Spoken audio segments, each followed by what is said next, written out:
या न्यूज बुलेटिनचे सहप्रायोजक आहेत गोकुळ.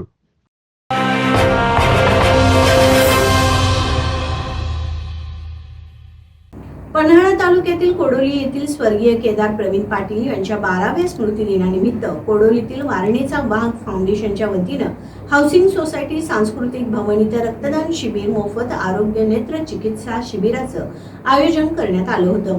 या शिबिरांना मोठा प्रतिसाद मिळाला आहे. वारणेचा वाघ फाउंडेशनच्या माध्यमातून गेली 12 वर्षे रक्तदान शिबिरासह वह्या वाटप, राष्ट्रीय आपत्ती प्रसंगी औषध वाटप, अन्नदान असं विविध सामाजिक उपक्रम सातत्यानं राबवले जातात अशी माहिती फाउंडेशनचे अध्यक्ष प्रवीण पाटील यांनी दिली. रक्तदान शिबिरात 57 रक्तदात्यांनी रक्तदान केलं. मोफत आरोग्य शिबिरात 115 रुग्णांनी तपासणी करून उपचार घेतले. शिबिरात स्त्रियांचे विविध आजार, हाडांचे आजार, हृदयविकार, विविध आजारांच्या रुग्णांची तपासणी करून त्यांना मोफत औषध व सल्ला देण्यात आला. आभा आणि गोल्डन कार्ड काढून देण्यात तसंच सरकारी योजनांविषयी माहिती देण्यात आली.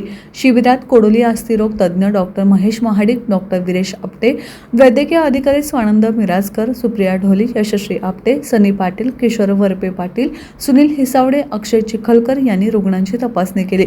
मोफत नेत्र तपासणी शिबिरात 79 रुग्णांची तपासणी करण्यात आली. कोडोलीतील लायन्स आय हॉस्पिटलतर्फे डॉक्टर प्रणिता आदमाने यांनी रुग्णांची तपासणी केली. लायन्स क्लबचे अध्यक्ष सचिन मगदुम, सचिव सागर येजरे, सदस्या सविता येजरे, किरण जाधव, अमर पवार उपस्थित होते.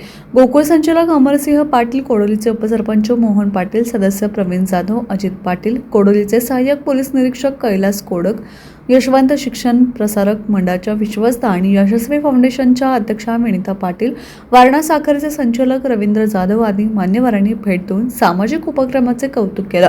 वारणेचा वाघ फाउंडेशनचे सदस्य प्रथमेश पाटील, ज्ञानेश्वरी पाटील यांनी स्वागत केलं. विजय शिंदे, दीपाली मगदुम, सचिन गस्ते, अमित बाळेकुंदरी, जनार्दन कदम यांनी शिबिर यशस्वी करण्यासाठी परिश्रम घेतले.